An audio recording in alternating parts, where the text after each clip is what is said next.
So thank you all for coming. Our workshop is from combat to classroom, students who serve. And it's very important, this word that's hard to read down here, the word all. This is transition challenges for all student veterans. At the beginning, we emphasize combat veterans, but veterans come from everywhere. They come from Quantico, they come from California, stateside, they come from Europe, they come from Cuba. They come from, yes, combat zones, but then, and in the line of fire, but they also come from combat zones in support elements that have various degrees of being in harm's way. So we need to keep in mind, we're talking about all student veterans as they come here.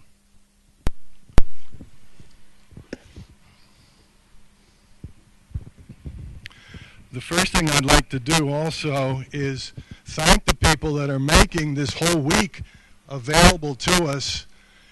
I know each year, as I'm thinking about what we on this committee are doing, it makes me think about, you know, multiculturalism and values and the way we treat other people.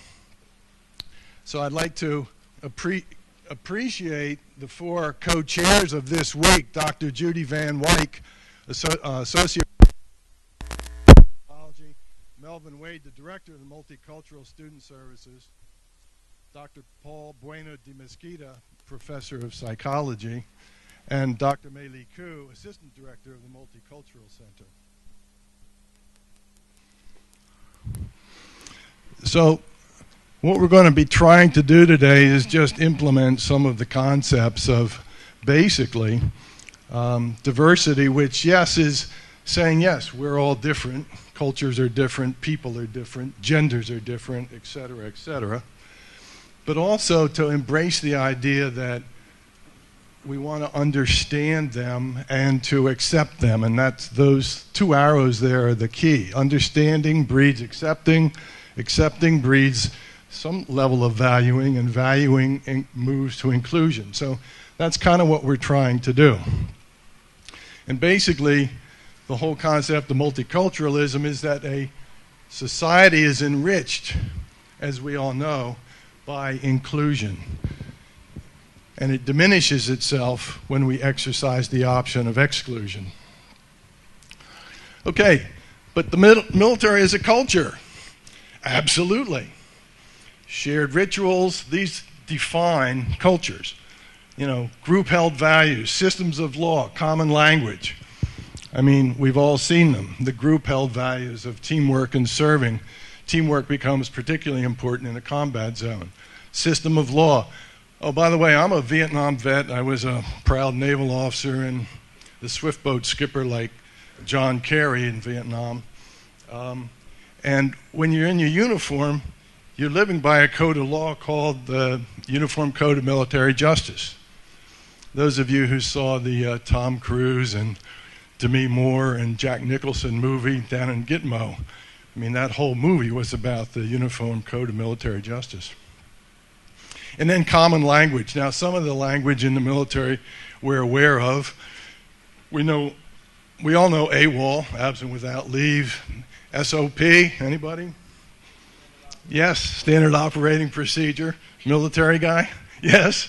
What I learned in my first day at Officer Candidate School: no excuses, sir. Human intelligence. I mean, the military can just turn anything into an acronym.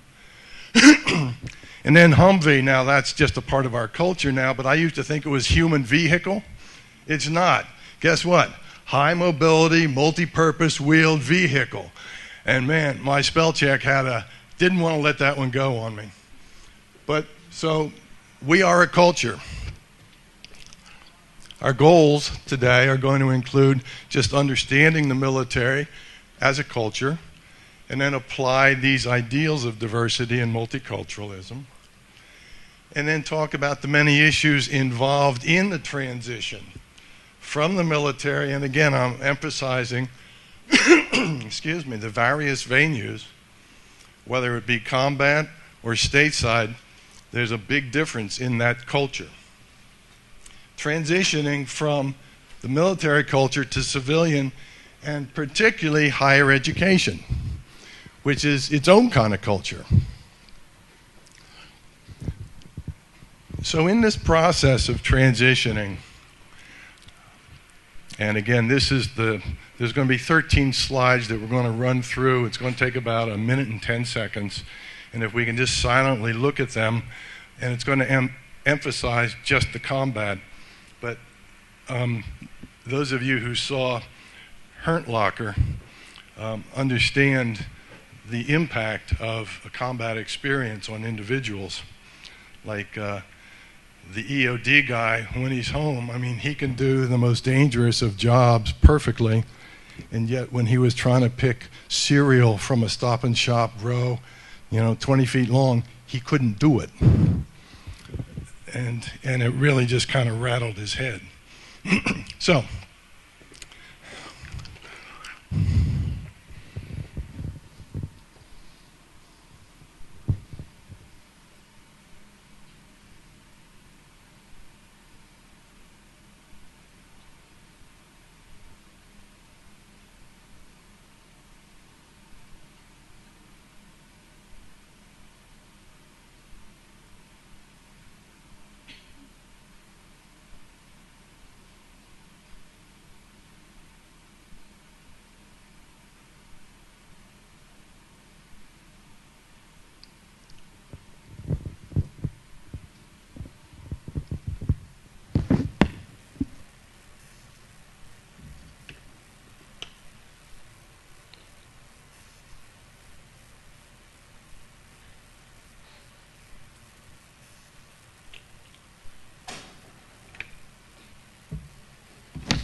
thank you for that.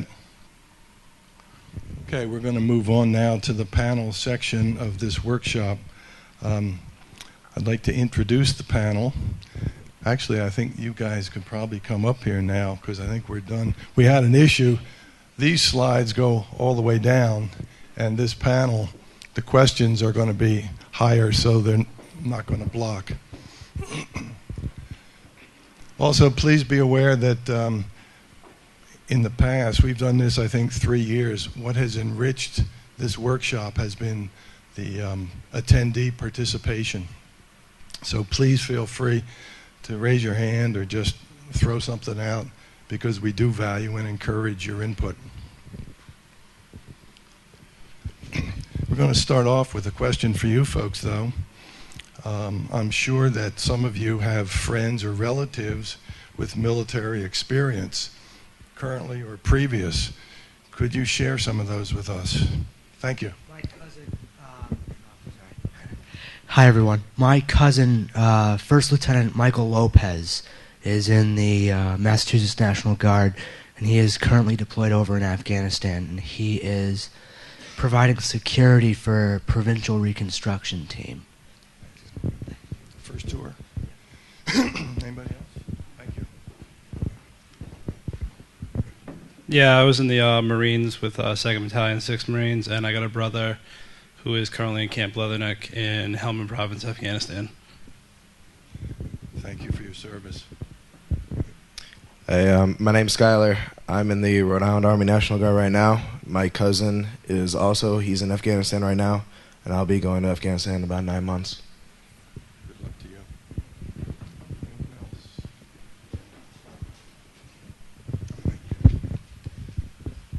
My name is Chris. I got a friend serving with 1st Battalion, 6th Marines, 3rd Battalion, 6th Marines, and a few other units that are in Helmand Province right now in Afghanistan. My name's Mariah, and my husband Christopher just got back from Afghanistan about 10 months ago and also served in Iraq and will be attending URI starting in January. And my brother-in-law, Matthew K. Serio, was KIA in Iraq in 2004. Oh, and my other brother-in-law, AJ Serio, is currently serving off the coast of Libya with the Navy. Go Navy. Sorry for your loss. Thank you so much. I myself, I was going to show you this at the end, but I will now. My great-grandfather was in the Civil War. This apparently was what he wore up here. I think he was supposed to have been a doctor. And this is like the flask they kept their gunpowder in, all Civil War stuff. I have two uncles who were in the Navy during World War II. I have cousins that are in the Navy. I think we're a Navy family. So it kind of goes deep. Okay, and then one last thing, and then we'll jump to, and you folks jump in, although you're going to introduce yourselves in a minute, but like, what are reasons people join? And then we'll get right to the panel. But I think this is important. I'll tell you why I joined. I was 24, 25. I had tried working after college. And that didn't work. I worked, but that didn't work. I tried graduate school. That didn't work. One day I walked out of a test at a school that people had given their right arm. Somehow I'd gotten into it. And a guy said, "That was a horrible test. I wish I was back in the Navy on my destroyer with salt spray in my face and planes in the sun overhead." And I thought to myself, I could do that. And I went in the service. That day, I actually dropped out of graduate school, went down to the Navy recruiter in Philadelphia where I was at the time, fortunately passed the test, and started 4 years that were just miraculous. They lit a fire under me. I traveled the world. I grew up. And when I was 28, it was clear as a nose on my face what I should do as a career. And believe me, at 24, I had no idea. By the way, that has personal meaning to me because I'm a career advisor now over in Roosevelt Hall at URI. Oh, well, anybody else? Reasons people join? Well, let's jump ahead. Big thing is money. Education. The post-9/11 GI Bill that got implemented 14 months ago is dynamic. It takes care of all the academic and living needs of veterans. Healthcare. Salary, once you get in and start moving up, it's not bad. It's consistent. Unless you really mess up, you're not going to lose your job. It transcends the economic issues and all the loss of jobs we've seen in this country in the last 2 or 3 years. Career development, that's what it was for me. It was kind of a growing up year. I mean, it was a gap 4 years for me. Gives people a chance to learn skills and in the process figure out like, what do I like, what am I good at? I mean, the things that drive people in careers are your personality, your values, your abilities, and your interests. And no matter what you're doing, those things start to float to the surface if you're not under the gun in some kind of an academic environment trying to figure it out. And then option of some people go in with the intent of making full-time. Some people say, this isn't bad, I can do 20. Okay, and the last screen is family tradition. Again, partly that was why I did it, but truly a secondary reason. Just getting away from home, being independent, doing your thing, traveling the world. And some people, I'm sure we've all heard it. I must have heard it easily a dozen times in the last several years. People after 9/11 just went down and signed up the next day. They ain't going to do that to me. I'm going. For whatever reasons, personal. And then patriotism, service to one's country. Okay, you're done with me pretty much, and now we can turn over to the panelists. Would you people just share who you are and maybe your connection to the service and whatever you want to do? Travis would be first. Hi, I'm Travis Crewdson. I'm a junior here at URI. I did 4 years active duty in the Marine Corps. I served in combat zones in the Al Anbar and Diyala province of Iraq. My reason for joining would probably be mostly kind of a protective, patriotic nature and just a sense of obligation. I specifically joined the Marine Corps because my grandfather told me I wouldn't make it, so I showed him. I love that story. I've been like blown up, shot up, and like lost a lot of friends, and I try to just do a lot here at URI to like help out people who've gone through similar experiences and want to be successful students now, or if they want to go back and be successful military people again. And so that's probably my biggest like connection right now. And I'm still in a reserve program, but it doesn't really obligate me the way the standard 1 weekend a month, 2 weeks a year does. That's me. Hi, Rachel. Hi, I'm Rachel Garcia, and I was active duty in the Air Force, got out in 2007, served in Iraq. I did convoys, off-base security, on-base security, was stationed in Ramstein, Germany, went to Barksdale, Louisiana, hated life at Barksdale, but Germany was a lot of fun. My reason for joining was mostly education. I liked the military aspect. When I first joined, I was a little young, but mostly I went to a college and they said it was $64,000 a year and I couldn't afford it. So I did join the Air Force. And what I do right now is I provide assistance at the Providence campus for inbound students for military education and finance, which is a meaningful job to me because I started the GI Bill post 9/11 in 2009 here at URI for my undergrad program. And at that time, there wasn't really a huge... it was very difficult to fight with the VA for finance or deal with the school to try to figure out how to transition into an education program from being in the military for so long. It's a very difficult process.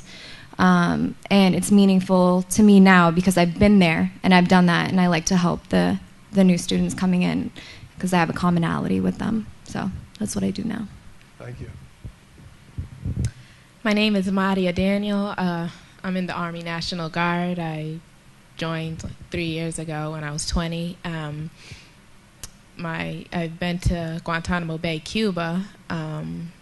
That was my most recent connection with the military. So far, I'm still in, of course. And my reason for joining was because I just wanted to push myself physically and experience different things.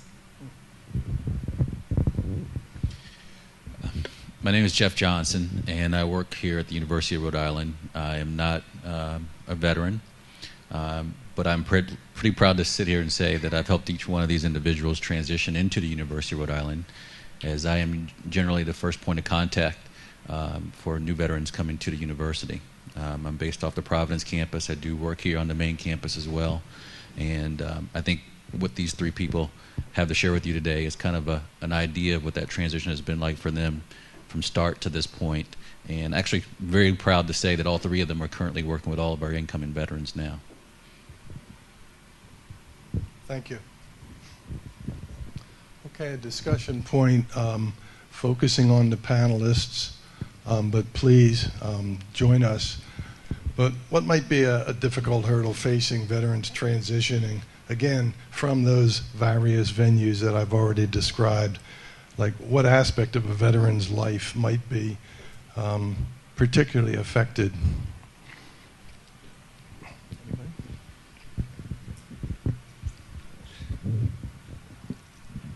I'll take a stab at opening that discussion up with, I kind of had a sneak peek at this slide before and was trying to think about what kind of things, and there are a lot of specific examples. One thing to keep in mind is that everybody is different, and everyone's experiences are different and how they deal with that.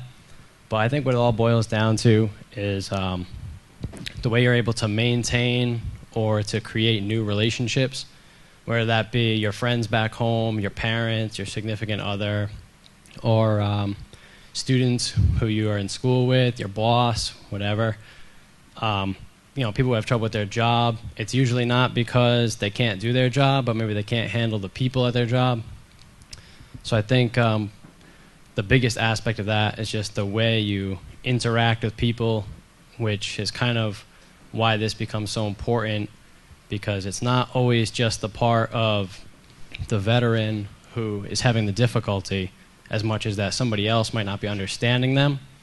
And things like this where we can breed better understanding are going to lead to better success for our veterans.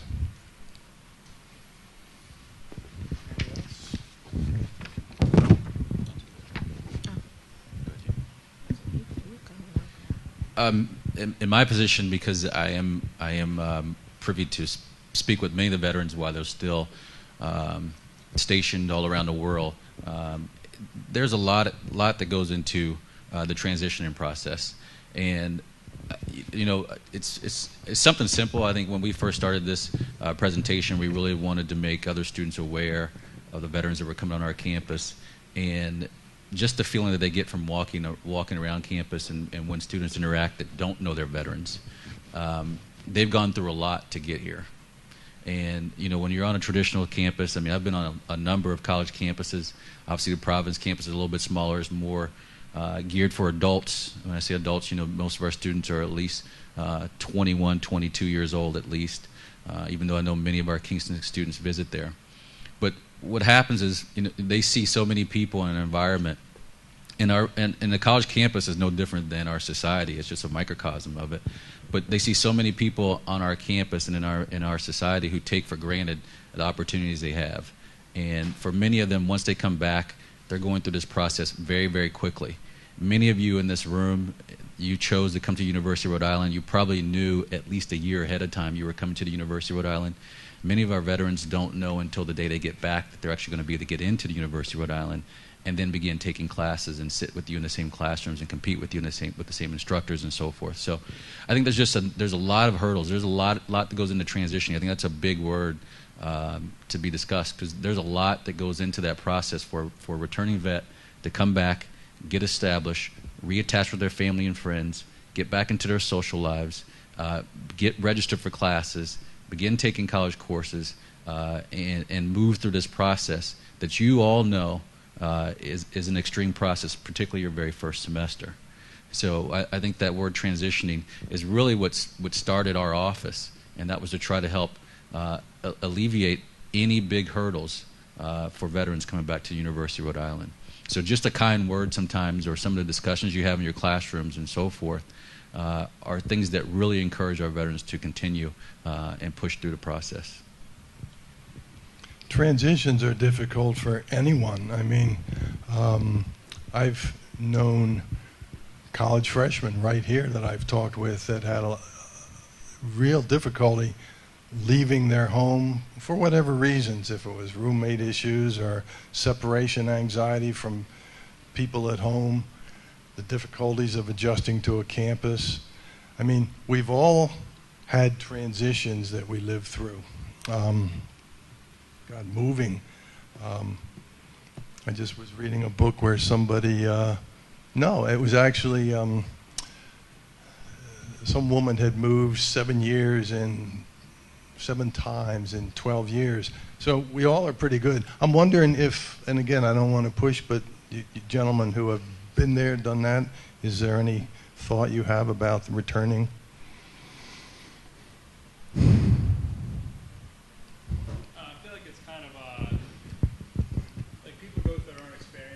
Yes. And then when they come, I don't need that. Okay. People go through their own experiences when they come here. Like when I was in Afghanistan, you rely on a team. Like every patrol we went on, every time we left the wire, it was always the team. And then you come here and you're an individual. You're by yourself. So you don't have anybody like, hey, can you take care of this? Can you take care of that? I think that's one of the hardest aspects of the whole transition. Team to individualism. Well, orders have recently come down, saying that our deployment is indefinite. Until recently, we didn't even know what month, and so now that we know it's definitely happening, people are starting to talk, how we're going to handle it and all that stuff. And what seems to be the common factor is that most people aren't so afraid to go as in how they'll handle coming back. They discussed that. Yeah. That's kind of interesting. Anything? Thank you. Well, it's like for me, when I got back, as they can vouch when you go, you're on high alert. Your senses are always like, someone's going to kill me. When am I going to get blown up and whatnot? It's coming back to that mindset to where everything's safe now. But it's a lot harder than what you think, and it causes problems within your life with the ones you love and everything. And it actually took a while before even doing it, but it just takes time, and there's I still have it sometimes, but it's just something I'm going to have to deal with pretty much. And that's what we all have to deal with. At my own personal level, 10 years after I came back from Vietnam and got out, I built a house. And I had a couple of constraints. I wanted all the trees and brush and bushes around the house left there. I didn't want to see people. I didn't want people to see me. It was kind of like my safety. It was my safety perimeter. The military people are nodding their head. And then this really blew the builder. I told him, I said, in the four corners of the house, I want the biggest spotlights you can buy. And I want them wired to my bed. And this is 10 years after I came home. I want them wired to my bedstand, and I want them wired to the chair I sit in the sunroom. He said, do you realize that's going to cost you $10,000? I've never done anything like this. I said, I want it. Enough said. You bring things home and you need to make some adaptations, and some things take longer, and some things you adapt rather quickly.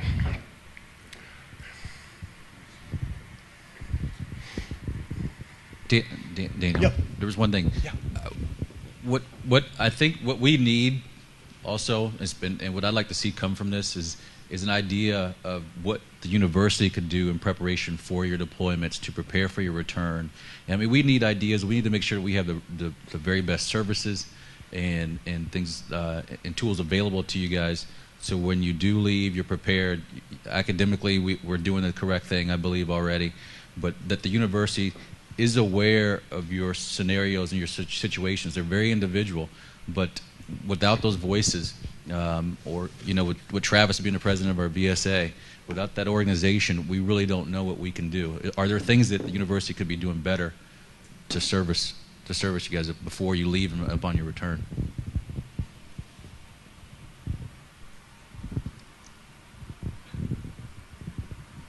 Let me think. A little bit. One thing that I have always advocated for ever since I finished my first semester here at URI was actually something that Jeff did for our class for URI 101. When I first came into URI and realized I had to take this URI 101 course, I was like, okay, why? No one wants to take this class. But we actually managed to have a class that was probably about 90% veterans in our class. And Jeff was our instructor. And not only did he gear it a lot toward veterans and helping them to adjust, bringing in speakers from the VA hospital and stuff like that, and helping us with advice for job hunts and things, and keys to study success. But also one thing he did was something that all of us thought we were missing from the military, which was like, when I get to URI, that's like my new base. I should have a check-in sheet, and I have to go to supply and go meet my company gunny, but that didn't happen. So Jeff gave us a list, and he said, I want you to go to the computer lab. I want you to go to the Academic Enhancement Center, and they're going to sign off that you went there, and you're going to write down a phone number there, the hours there, where the room is, and what they do there. And that was like the greatest help that I got since I came to the University of Rhode Island. So there are definitely great programs in place, but I think some of our difficulties still are making sure that veterans even have access to services such as that, to let them know that there is a URI 101 class that we're trying to make mostly for veterans, and to let them know that, you know, these things are helpful and that people are trying to help you. They're not just out to get you or to treat you like, you know, you are deficient, where other students who have not had a break from, say, high school are more advanced now, if that makes sense. One of the things that I wanted to add, my name is Christine Dolan, and I am one of the co-chairs for the URI Support Student Veterans Committee. I'm also a military spouse. Welcome home. About 5 years ago, the students, one of the most powerful voices here on the campus is the student's voice.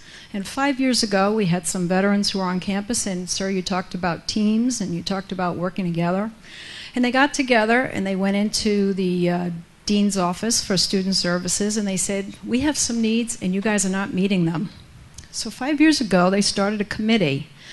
And this committee now involves so many people from very varied offices here in Kingston as well as in Providence. And every month we meet.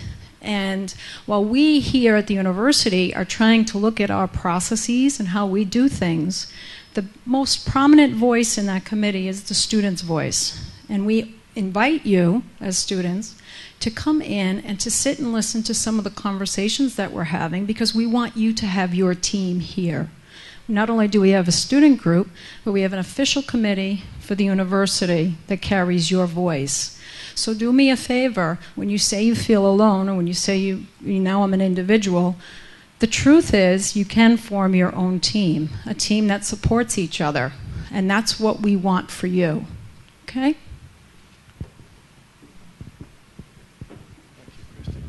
Anything that anybody else, you don't have to be a vet to talk, because I suspect we've all been in classes with veterans,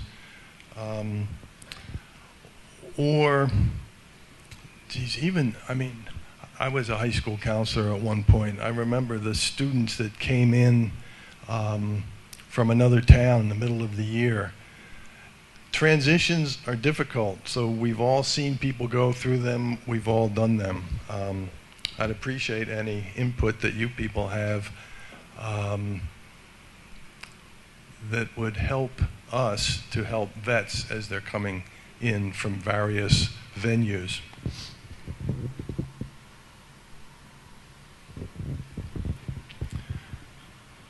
And more to the point, like one of the differences that the gentleman over here mentioned is that you're coming into a university environment and you feel that you're used to the team, but the team is no longer there unless you're assigned to some project team. But this environment is very much an individual trek. You have your assignments. I mean, you take your tests alone. You write your papers, by and large, alone. So what are the similarities and differences between these two populations of students? Students that, and it probably wouldn't be listed to vets. It might be just older students who have had a gap years or different experiences. I know that when I went and started graduate school on the GI Bill, I was a totally different kind of student. So let me ask in the audience first, could somebody help me please here, because I'm struggling. Differences or similarities, compare and contrast vets and other students. Thank you. My name is Nancy Moss, and I'm an associate professor in the College of Nursing.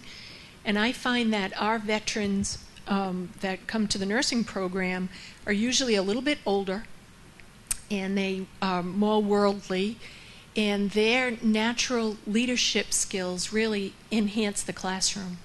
They enhance the discussion and learning of skills, and I look forward to having them in my classes because they make a big difference.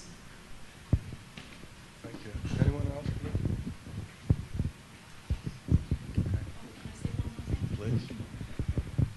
and I'm a 20-year reserve nurse. I was in the Air Force and the Air National Guard, and I spent a good chunk of time in the back of a C-130. Memorable moments. Anybody on the panel? I actually want to say I've been going to the school for a little bit now, a couple years, dealing with Jeff. But as far as continuing education for veterans and for older people coming into school, not necessarily older, I'm saying like 4, 5, 6 years out of high school, I see a similarity between the two. Not necessarily based on experiences, just on the education level, because it is very difficult coming from a like a civilian type of world, and you're working and you're doing things like that. You haven't been into an educational program for a while. And I think my first semester of school, I had 4 classes, which was not a huge workload. I mean, it is a big workload. It's full-time. But I remember October, around this time frame, I would go into Jeff's office and I'd be crying because I could not keep up with the demands of school, because I do have a daughter, and just dealing with that, and outside work, coming to school full time, and not being able to have, like he said, like a list of stuff to do, because in the military you're so used to having people tell you what to do at all times, and you have a list and you go down the list, and as long as everything's checked in the little boxes, you're good to go. And sometimes even that, they just kind of write it in, you know, for you, and everything's pretty much done for you. So when you come into an education program as an individual and starting off, remind yourself as you go into classes with veterans, it's very difficult for them to transition into something like that. Not because we've been through a lot as far as combat, and a lot of people think that we're kind of messed up in the head. It's not that. It's just it's a difficult process when you've dealt with that for so many years, like people giving you things and doing things for you, and then having to finally do it by yourself. So just remember that.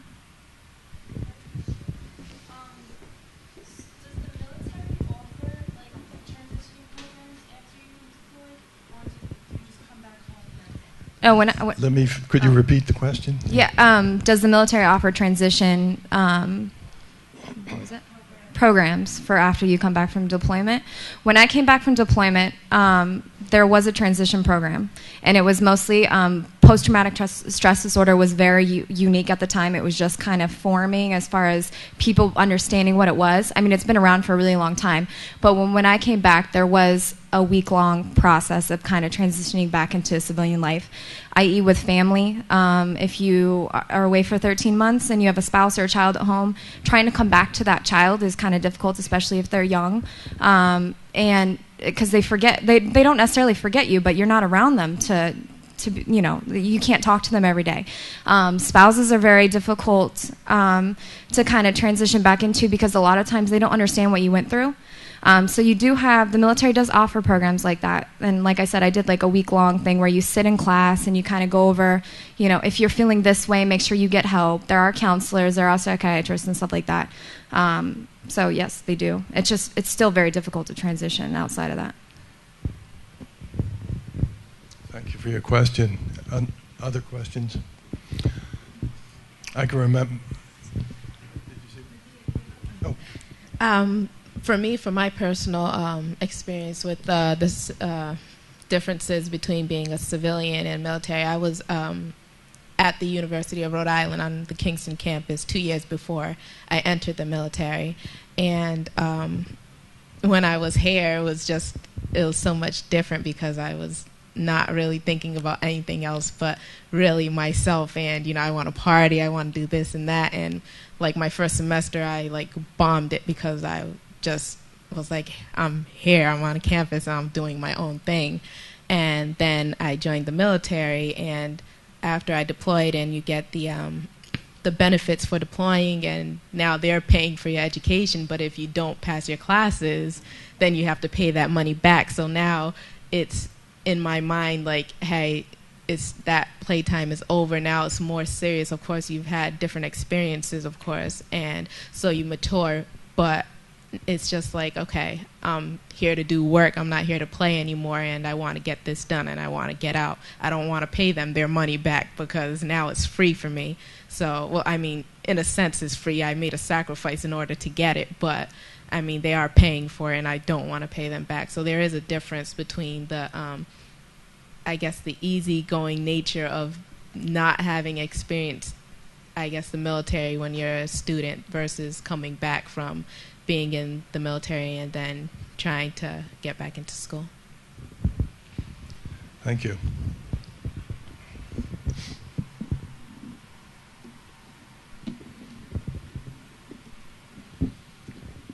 Okay, given what we've been, excuse me, Chair, given what we've been talking about today, let's just think back. What do you suppose a veteran really wants most of all as he or she comes back into the civilian environment, particularly a university environment? Thank you. I'd say to have the, I don't need this, but okay.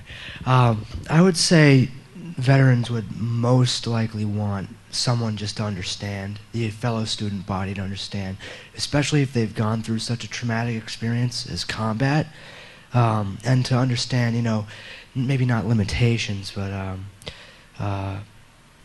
you know, what they said, challenges, the teamwork aspect that the gentleman back there said, all stuff like that. Kind of interesting also, the mention of post-traumatic stress disorder. It's always been around. We used to call it battle fatigue in World War II. And those guys just came home and buried it. And now, as anything else in our culture now, the media gets a hold of it, and they're like a dog with a bone. They just shake it. And so it's probably good that that's happened, because now people are aware that for generations people have come back from war, and even just from military situations, and doesn't even, as I said, have to be combat, but a support situation where, as the gentleman suggested, you know, you look at we used to talk in Vietnam, the 1,000-yard stare, the guys on patrol. It's like you're just out there. What that results in is justifiable attempt to survive called hypervigilance. Well, when you get on the plane and fly back across the big pond, you don't leave it behind you, you bring it with you. So these are just some of the points that we're trying to make. And it's not only combat, as is being mentioned here several times, that people come, and the sense of teamwork and the sense of logical order, that does not characterize the civilian university. So those kinds of structures, I know you work, Travis, in the enrollment services. You must meet a lot of service people who are saying, where's my list, man? I mean, it's like, I need to check. And you help them go through those lists, I guess. Yeah, yeah. Yes. One thing that we try to do down there in enrollment services is at least have it be kind of a one-stop shop for veterans if we can. Obviously, everybody has different needs, and we can't take care of all of them, but we do try to consolidate as much information as we can to point them in the right direction, which is also the reason that we started the Student Veterans Association, which is going to come up eventually, I suppose, here. But yes, a lot of veterans are looking for that direction. And as much as veterans, if you want to generalize, are probably older and are more willing to take care of business, they kind of have an amount of pride that it's not a difficult thing for them to go around building to building and knock on everyone's door and ask them who has the answer they want. But they have too much pride sometimes to admit that they don't know the answer themselves. And so that's one difficulty that is helpful to try to overcome, whether it be by having fellow student veterans who they're more comfortable talking to, or just by having some other way of reaching out to them and saying, it's okay that you shouldn't know this. If you already know the answer to this question, then you should be working for the university, because like I've been here 3 years, I still get so confused about some things. There is one issue I've heard about, and it has to do with people who have issues related to service-related issues, who do not want to self-report those for fear that it will hurt their chances of promotion, that will impact their career in the service. So there's help, and yet some people are extremely reluctant for various reasons to pursue that help and ask for it. And in the very same nature, again, anybody who knows a vet, and you folks, on the other hand, getting out of the service, but they need help. I mean, they need that checklist. Are they reluctant, vets returning, transitioning, are they reluctant to seek the help? Personally, I don't think it's necessarily a reluctance in a general sense, as much as they might put up a certain effort as far as, like, they might scour the URI website, and if they don't find the answer there, then they realize that they have basically been brick-walled. And if the answer is not available for them to find themselves, then just like we've mentioned before, as far as you normally have a team, you have a chain of command, you instantly have that person who is going to be in charge of making sure you are good to go before you even get anywhere. If you PCS or change stations from one to another, before you even leave the place you're leaving, they told you who you need to go to report to, at what time, and what you're going to be wearing when you go meet that person. So this is the 4th year we've done this workshop. More than anything in this workshop, what I'm seeing and hearing is the cultural difference in those kinds of structures. And that's what impacts the vets, so you're aware of that. Daniel, just one quick point. Sometimes the exact opposite happens. If a veteran comes to our office and they don't get what they need, they don't get what they expect, they're going to let you know. And they're going to call you, they're going to email you. They're very persistent. Sometimes our other students just aren't. You know, they go away. Veterans do not go away. Many times they will continue until they do get their questions or issues resolved, which we appreciate, because many times when we give information out to any student, we assume that if you took that information and you utilized it correctly, that you found out your answer. And that's not necessarily the case. So in our office, we do appreciate that. Another thing that I have is that in lieu of that, with our classroom, and particularly my URI 101, that did involve many of my traditional age students and my veterans, just as it does in any classroom, and I've had the opportunity to do this on a number of campuses. But when you intermingle those students, if you would just listen to a veteran, I'm sitting here next to a young lady who's been stationed in Cuba, a young lady who's been stationed in Germany, and so forth. I mean, if you listen to their experiences and some of their things that they've had an opportunity to do, and not dwell on the fact that, oh God, maybe they're a combat veteran, or so much, all the negative. There are so many enlightening things that they've experienced and gone through that they would share with you, that I think would enhance not only your educational opportunity, but maybe in your career field. I didn't go to school to think I'd be working in veteran affairs. I really didn't. But the opportunity has arisen to where I'm able to work with these individuals in a very, very creative and great environment to service these people. And I think if you just listen to them when they have an opportunity to speak, you also would benefit. Thank you.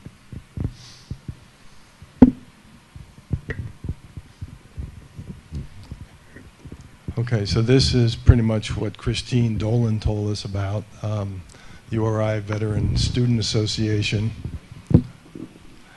I don't know if you can see down at the bottom, but you've been listening to Travis. There's his phone number. I know that they're always trying to build the numbers on that group, so this might be an opportunity, or to refer Travis to a friend. The big thing is it's open to everybody. You just don't have to be a vet.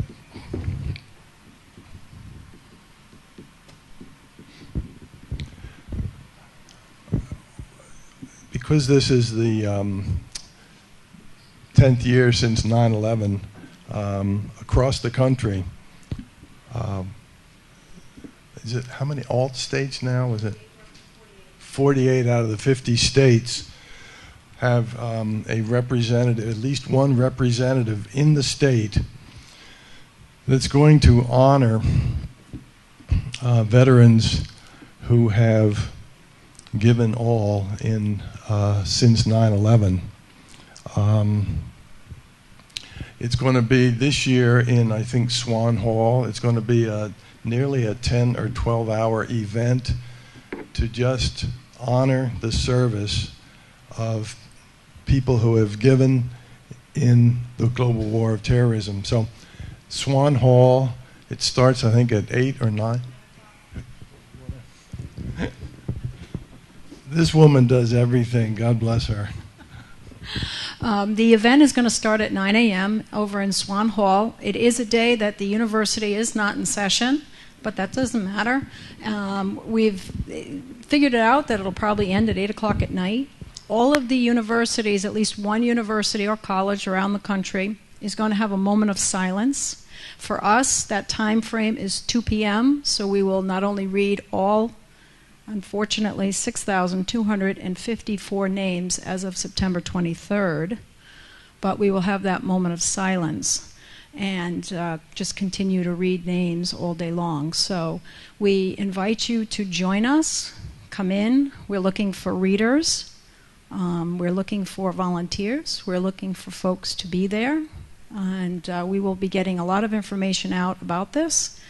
And I'm just very honored that URI has decided to do this for those veterans who have, in fact, lost their lives. So if anybody has any questions, I think my email address is up there in one of the slides. I'm very easy to reach. And I have, I think my phone number's there too, but I will be here when the session is over. Please give me your name and information, and I'll be happy to be in contact with you. Your email's a tough one. It's Christine@uri.edu. So, Jeff. Oh, there's some flyers that maybe we'll put at the door as people leave.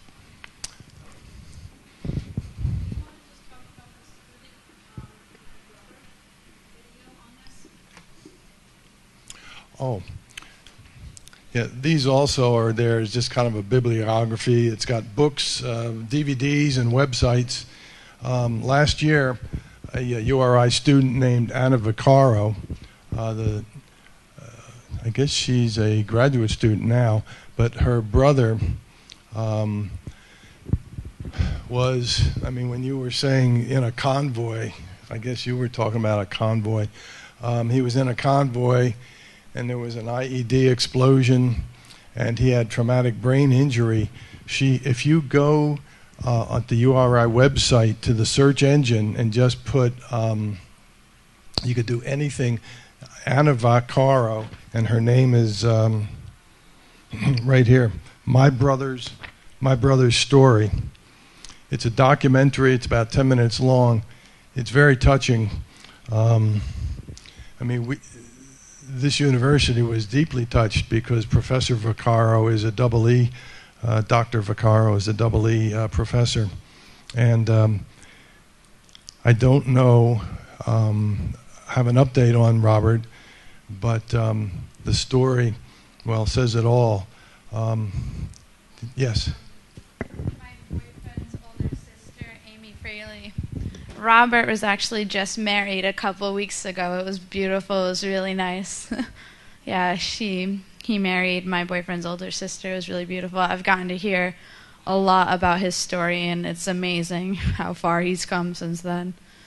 He's like a completely different person since when it first happened. Thank you. Oh, that's absolutely wonderful. Oh, my God. So that's Anna, and these will be, they're already on a chair. As you go out, feel free to take them, and these will be there also. Thanks.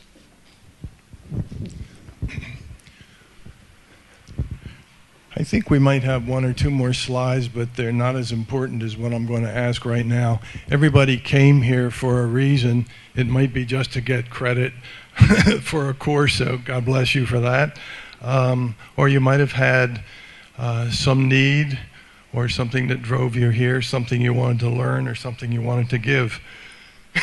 So I would take this moment right now to have anybody ask any question or clarify anything that hasn't been clear, or to give information.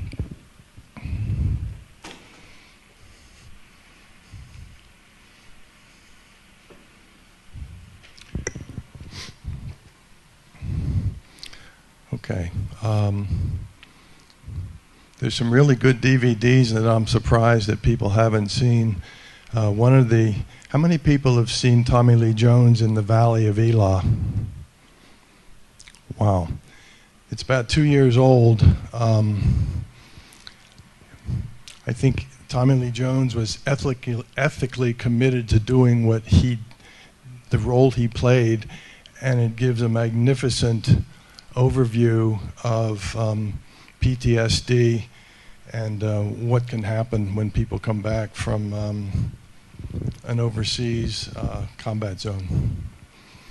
And that's on there, and some others. Herntlocker, of course. Thank you all for attending. Feel free to come up, talk to any one of us as you're leaving.